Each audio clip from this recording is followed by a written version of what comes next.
MBBS in abroad. Apollo MedSkill 6 years of MBBS program will be completed in 35 lakhs only.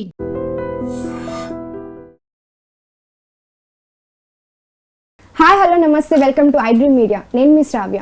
మనతో పాటు ఇప్పుడు ఉన్నారు certified financial planner Madhavi Reddy గారు. నమస్తే మ్యామ్. నమస్తే అండి. ఇవాళ చూసుకుంటే స్టాక్ మార్కెట్స్ చాలా పాజిటివ్గా వచ్చాయి. దానికి మెయిన్ రీజన్ ఏమంటారు? సో ఇదంతా ఏంటంటే గ్లోబల్ క్యూస్ ఏవైతే ఉన్నాయో మనకి అవన్నీ పాజిటివ్గా ఒక్కసారి టర్న్అవుట్ అవ్వడంతో మన మార్కెట్స్ ఇప్పటి వరకు కూడా దాని గురించి అంటే ఎప్పటి నుంచో అసలు పాజిటివ్గా వెళ్ళాల్సింది. లైక్ ఒకసారి మనకి ట్యాక్స్ ఎగ్జంప్షన్స్ 12 lakhs ఇచ్చినప్పుడు వెళ్ళాల్సింది, తర్వాత మనకి రెపో రేట్ ఆల్మోస్ట్ 1% తగ్గించినప్పుడు వెళ్ళాల్సింది. బట్ బికాజ్ ఎప్పుడు మనకి పాజిటివ్ న్యూస్ వచ్చినా బయట కంట్రీస్ నుంచి బయట గ్లోబల్ న్యూస్ చాలా నెగిటివ్గా ఉండడంతో మనం చాలా వరకు ఈ ర్యాలీ అనేది చాలా డిలే అయిపోయింది. సో ఫైనల్లీ ఈసారి అయితే మాత్రం 25,200ని బీట్ చేస్తూ చాలా కాన్ఫిడెంట్గా మార్కెట్స్ అయితే 25,549 ఆల్మోస్ట్ 300 పాయింట్స్ అబౌవ్ మనకి నిఫ్టీ ఈరోజు క్లోజ్ అయిందండి. అలానే సెన్సెక్స్ 83,755 దగ్గర క్లోజ్ అయింది. ఆల్మోస్ట్ 1000 పాయింట్స్ ఈరోజు మనము అప్ సైడ్ చూసాము. So very much close to all time high అండి. అంటే నిఫ్టీ మనకి ఆల్ టైమ్ హై చూసుకుంటే 26,277, అలానే మనకి సెన్సెక్స్ ఆల్ టైమ్ హై అయితే 85,978. సో ఈ విధంగా మనం చూసుకున్నట్లయితే we're very much towards all time హైకి వెళ్ళిపోతున్నట్టుగానే మనకి కనిపిస్తుందండి. Very much close to that. So ఇదే విధంగా మనకి ఈ కొంచెం వార్ సిచ్యువేషన్స్ కానీ ఈ విధంగా కొంచెం సప్రెస్ అయితే డెఫినెట్లీ మనం చూస్తామండి. ఇది ఒక రీజన్. వార్ అనేది కొంచెం ఈ జియో పొలిటికల్ టెన్షన్స్ తగ్గడంతో పాటు ఒక్కసారిగా క్రూడ్ ఆయిల్ ప్రైజెస్ 20% కరెక్షన్ వచ్చిందండి. అంటే ఎక్కడ $77 నుంచి ఒక్కసారిగా $67 వరకు ఇప్పుడు క్రూడ్ ఆయిల్ అనేది కరెక్షన్ వచ్చింది. అది కూడా మనకి చాలా పాజిటివ్గా ఈ మార్కెట్స్ ఈ విధంగా ముందుకు వెళ్ళడానికి అయితే మనకు ఉపయోగపడే అని చెప్పొచ్చు. అలానే ఫెడ్ రేట్ కట్ అయితే ఈసారి జూలైలో తప్పకుండా ఉంటుంది.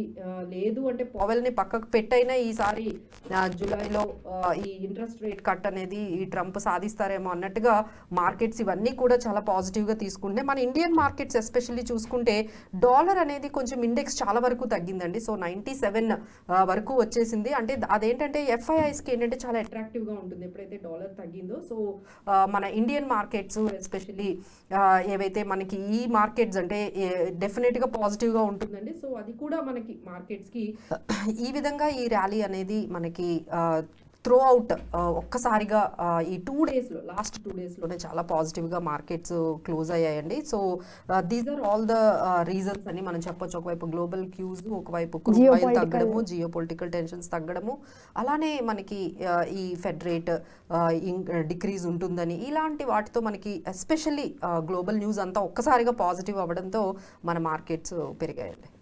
ఇదే టైంలో మనము ఏ షేర్స్ మీద ఇన్వెస్ట్ చేస్తే మనకి లాభాలు వస్తాయి? సో ప్రతి ఒక్కరు అదే ఆలోచిస్తున్నారండి. అంటే ఇప్పుడు మళ్ళీ అంతా లైమ్ లైట్ ఒకసారిగా స్టాక్ మార్కెట్ మీదకి వచ్చింది. అంటే ఇన్ని జరుగుతున్న స్టాక్ మార్కెట్స్ మాత్రం అంతా అనుకున్నారు. చాలా మంది ఏమనుకున్నారంటే, చాలా మంది ఇన్వెస్టర్స్ ఏమనుకున్నారంటే చాలా క్రాష్ వస్తుంది. Even though we're telling very much resilient గా ఉన్నాయి, స్ట్రాంగ్ గా ఉన్నాయి అని చెప్తూ ఉన్న చాలా మంది ఇన్వెస్టర్స్ అయితే భయపడుతూ ఉన్నారు. సో ఫైనల్ గా వాళ్ళందరికీ ఒక బిగ్ రిలీఫ్ అనేది మనకి తెలుస్తుందండి. సో ఇప్పుడు ఇలాంటి టైంలో కొన్ని సెక్టార్స్ కొంచెం స్టాక్ స్పెసిఫిక్గా అయితే తప్పకుండా ఉండాల్సి వస్తుంది. ఫస్ట్ వన్ ఏంటంటే డిఫెన్స్ స్టాక్స్ అండి. ఇప్పుడు అందరూ చూసారు కదా. సో ఈ కంట్రీ చాలా వాళ్ళ డిఫెన్స్ సిస్టమ్ని దాని మీద ఎక్కువగా స్పెండ్ చేయాలి అనేది ఆలోచిస్తున్నారు. నాటో సమ్మిట్ అయిందండి 24-25 జూన్కి గాను యూరోపియన్ మెంబర్స్తో. వాళ్ళందరూ ఏం డిసైడ్ చేశారంటే అందరం కూడా ఈ ఏదైతే డిఫెన్స్ ఎక్స్పెండిచర్ ఉందో దాన్ని మనం ఇంక్రీజ్ చేద్దాము. ఇప్పుడు 2% ఆఫ్ జీడిపి ఉన్నది, 5% జీడిపి వరకు ఈ డిఫెన్స్ సిస్టమ్స్ మీద, ఈ ఫైటర్ జెట్స్ మీద, వీటి మీద మనము ఇన్వెస్ట్ చేద్దామని అందరూ డిసైడ్ అయ్యారు. సో దీనివల్ల చాలా వరకు ఈ మనకి ఎక్స్పోర్ట్స్ ఏవైతే 50,000 crores అనేది మనం టార్గెట్ పెట్టుకున్నాము. సో అన్ని కంట్రీస్ ఇప్పుడు అందరూ కూడా డిఫెన్స్ ఎక్విప్మెంట్స్ కొంటూ ఉంటే మనం చాలా ఎక్స్పోర్ట్స్ అనేది టార్గెట్ పెట్టుకున్నాము, అది రీచ్ అయ్యేటట్టుగా కానీ కనిపిస్తుందండి. సో ఈ డిఫెన్స్ సెక్టార్స్లో ఉన్న stocks HAL, BEL, Paras defence, అలానే మనకి గార్డెన్ రీచ్, డేటా ప్యాటర్న్స్, ఇలాంటి కొన్ని స్టాక్స్ అయితే చాలా లైమ్ లైట్లోకి వచ్చాయండి డిఫెన్స్ స్టాక్స్. సో ఆ తర్వాత మనం చూసుకున్నట్లయితే IndiGo is looking very good అండి. ఎందుకంటే ఇండిగో ట్రాఫిక్ అంటే అందరూ కూడా ఎయిర్ ట్రావెల్ బాగా ప్రిఫర్ చేస్తున్నారు, చాలా ప్రిఫర్ చేస్తున్నారు కాబట్టి సో ట్రాఫిక్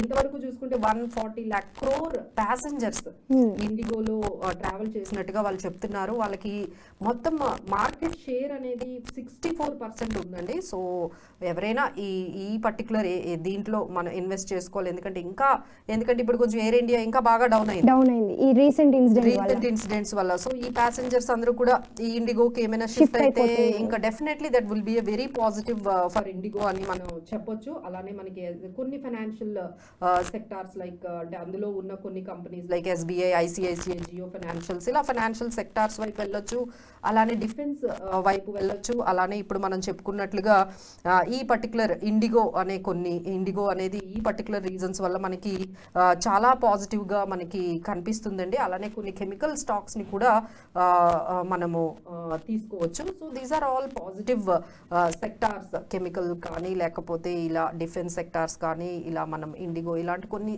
చాలా సెలెక్టివ్గా, చాలా సెక్టార్ స్పెసిఫిక్గా ఉండాలి. అలానే చాలా సెలెక్టివ్గానే మనకి ఇప్పటి నుంచి మార్కెట్లో కొంచెం జాగ్రత్తగానే ఇన్వెస్ట్ చేయాలండి. అంటే రీసెంట్ ఇన్సిడెంట్స్ వల్ల మనము ఇన్వెస్ట్మెంట్ ఫేస్ చేసుకుంటున్నాం కదా మ్యామ్, ఇదే కంటిన్యూ అవుతుందంటారా లేకపోతే మళ్ళీ మనం ఆలోచనలు మార్చుకోవాలనుకుంటారా? సో ఇప్పుడు ఇంకా మనకున్న ఇక్కడ నుంచి మార్కెట్ ఎలా వెళ్ళబోతుంది, ఇప్పటి వరకు ఎలా అయినా చాలా మార్కెట్ ఎన్ని ఒడిదుడుకులు వస్తూ ఉన్నా, ఎన్ని నెగిటివ్ న్యూసెస్ వస్తున్నా మార్కెట్ అనేది ముందుకు వెళ్తుంది. సో ఇక్కడ నుంచి వాట్ నెక్స్ట్, ఇక్కడ నుంచి మనకి ఎఫెక్ట్ చేసే అంశాలు ఏమున్నాయి మార్కెట్కి అనేది మనం చూసుకున్నట్లయితే ఈ July 9th మనకి క్లోజ్ అయిపోతుందండి. అంటే ట్రంప్ ఏదైతే టారిఫ్స్ పాజ్ అనేది పెట్టారో, సో ఈ పాజ్ కి డెడ్ లైన్ July 9th. అది క్లోజ్ అయ్యే లోపు ఏ విధంగా ఈ ట్రేడ్ పార్ట్నర్స్ తో ఆయన బిహేవియర్ ఎలా ఉంటుంది, సో వెరీ అన్ప్రెడిక్టబుల్ కదా. సో అదొకటి కొంచెం థ్రెట్ మార్కెట్ కి, కొంచెం వాల్టిలిటీకి అది ఒకటి అంశం అయ్యేటట్టుగా కనిపిస్తుందండి. అలానే అన్ని దేశాలు కూడా కొంచెం ఈ వార్ వల్ల కొంచెం డిస్టర్బ్ అయి ఉన్నాయి, అది ఎప్పుడు ఎరప్ట్ అవుతుందో తెలియదు. So these are all 2 things that might take you to the next level. మన బేసిక్గా మన డొమెస్టిక్గా మాత్రము అంత ఇబ్బంది లేదండి, ఎందుకంటే మాన్సూన్స్ బాగున్నాయి all over India. So rural consumption పెరుగుతోంది. So everything is on right now. ఎంత కూడా ఇండియన్ కాంటెక్స్ట్ లో చూసుకుంటే అంతా పర్ఫెక్ట్ గా ఉంది. సో ఏమైనా మనకి మార్కెట్ కి ఏమైనా కొంచెం నెగిటివ్ పాయింట్స్ ఉన్నాయి అంటే అది గ్లోబల్ నుంచి మనకి రావచ్చు. సో ఐదర్ యుఎస్ ఎకానమీ ఎలా ఉండబోతుంది, అక్కడ డౌన్ సైడ్ డౌన్ ఏమైనా అవుతుందా, వాళ్ళ జీడిపి గ్రోత్ ఎలా ఉండబోతుంది, సో ఇలాంటి అంశాల మీద, అలానే ట్రేడ్ అగ్రిమెంట్స్ ఎలా జరగబోతాయి ఇంకా ఈ నెక్స్ట్ July 9th మనకి డెడ్ లైన్ లోపు, వీటి మీదే మార్కెట్స్ అనేవి రెస్పాండ్ అవుతూ ఉంటాయి. బట్ ఏంటంటే ఎవ్రీవన్ ఈ పాటికే అర్థమై ఉంటుంది మార్కెట్స్ ఒకసారి పాజ్ తీసుకున్నా మళ్ళీ నెక్స్ట్ లెవెల్కి వెళ్ళడానికి రెడీగా ఉన్నాయని. సో మీకు కావాల్సిన ఇన్వెస్ట్మెంట్స్ మీకు రిస్క్కి తగ్గట్టుగా ఎస్పెషల్లీ ఒక ఫైనాన్షియల్ ప్లానర్ని మీట్ అయ్యే చేసుకోండి, ఎందుకంటే markets are not so easy now.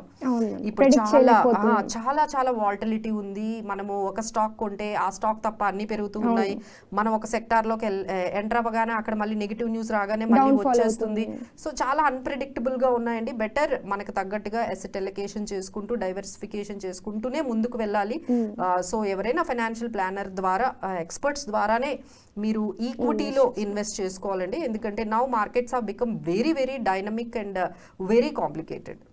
And మీరు చెప్పినట్లుగా కెమికల్స్లో ఇన్వెస్ట్ చేసుకోవాలనేది కూడా చాలా మందికి తెలియదు. ఇప్పుడు డౌన్ఫాల్ అయింది కాబట్టి, ఎయిర్ ఇండియా డౌన్ఫాల్ అయింది కాబట్టి ఇండిగో మీద ఆల్మోస్ట్ అందరూ ఇన్వెస్ట్ చేస్తారు. బట్ కెమికల్స్ మీద అనేది మీరు చెప్పిన పాయింట్ ఎవరికి అంతగా తెలియదు. అంటే ఇప్పుడు ఏంటంటే గవర్నమెంట్ కొంచెం యాంటీ డంపింగ్ డ్యూటీ అనేది చైనీస్ కెమికల్స్ వాళ్ళు డంపింగ్ చేస్తున్నారు కదా, దాని మీద డ్యూటీ అనేది వేస్తున్నారు మన వాళ్ళు, మన ఇండియన్ కెమికల్ ఇండస్ట్రీస్ ని కొంచెం ప్రొటెక్ట్ చేయడానికి. సో దానివల్ల మన కెమికల్ ఇండస్ట్రీకి పాజిటివ్ కాబట్టి, సో డెఫినెట్లీ అది కూడా పాజిటివ్. సో ఇవన్నీ ఏంటంటే న్యూస్ డ్రివెన్ ఉంటాయండి, ఇన్ఫర్మేషన్ ఇలా అనాలిసిస్ చేసుకోవడము, ఏవి అప్కమింగ్ మనకి ఉన్నాయి, సో ఇలానే డ్రోన్ స్టాక్స్ ఉన్నాయి, సో డిఫెన్స్ స్టాక్స్ ఉన్నాయి, సో ఏవి అప్కమింగ్ మనకి బాగా పాజిటివ్గా వెళ్తున్నాయి అనేది చూసుకోవాలి. అలానే మార్కెట్స్లో చాలా IPOs మీకు వచ్చేసాయండి. సో ఇన్ని రోజులు కొంచెం మార్కెట్స్కి దూరంగా ఉన్నాయి IPOs అన్ని, ఎందుకంటే situations are not good. But now almost 15,000 crores నుంచి 16,000 crores వరకు IPOs మార్కెట్స్లో అవైలబుల్. HDB ఫైనాన్షియల్స్ కానీ, గ్లోబల్ సివిల్ ప్రాజెక్ట్స్ కానీ, ఇండస్ట్రియల్ గ్యాసెస్ కానీ, ఇలా Kalpataru limited, Sambhav steel industries, ఇలాంటివి కొన్ని మనకి మార్కెట్లో కొన్ని IPOs కూడా అవైలబుల్గా ఉన్నాయి. బట్ ఇన్వెస్ట్ చేసేటప్పుడు మాత్రం కాస్త జాగ్రత్తగా ఉండాలి, ఇన్ఫర్మేషన్ తీసుకోవడం చేసుకోండి, ఎందుకంటే ఆపర్చునిటీస్ అన్ని చోట్ల కనిపిస్తున్నాయి. But right now have to be very careful. మనం ఎక్కడ పెడుతున్నాము, మనకి అది సూట్ అవుతుందా లేదా, first of all is this suitable to us. ఈ ఈక్విటీ మార్కెట్స్ కానీ మనకి ఈక్విటీ మార్కెట్స్లోకి ఎంటర్ అవ్వాలండి, ఎందుకంటే ఇలా బ్యాంక్ ఇంట్రెస్ట్ రేట్స్ ఈ విధంగా తగ్గించేసింది కాబట్టి కొంచెం ఈక్విటీలో అయితే ఇన్వెస్ట్ చేయాలి. బట్ ఎంత పర్సంటేజ్ ఇన్వెస్ట్ చేసుకోవాలి, ఎలా ఇన్వెస్ట్ చేసుకోవాలి, ఏ స్టాక్స్లో ఇన్వెస్ట్ చేయాలి, ఎలాంటి మ్యూచువల్ ఫండ్స్లో ఇన్వెస్ట్ చేయాలి, ఇవన్నీ తెలుసుకొని చేస్తే definitely we can create the wealth with the help of planner. Yes definitely yes అండి, ఎందుకంటే మీకు కస్టమైజ్డ్ గా మీకు ఏది సూట్ అవుతుందో అదే తీసుకోవడం బెటర్, ఇన్స్టెడ్ ఆఫ్ సోషల్ మీడియాలో ఏం నడుస్తుందో ఈ నాయిస్ లో రీల్స్ చూసి వాళ్ళు ఏవో స్టాక్స్ చూపించి ఇలా కాకుండా అవన్నీ జనరిక్ కదండి. ఇప్పుడు మీకు ఏది సెట్ అవుతుందో మీరు తెలుసుకొని ఓకే మన సిచ్యువేషన్ కి ఇవి బాగుంటాయి అని తెలుసుకొని ఇన్వెస్ట్ చేస్తే definitely you can create. Thank you ma'am.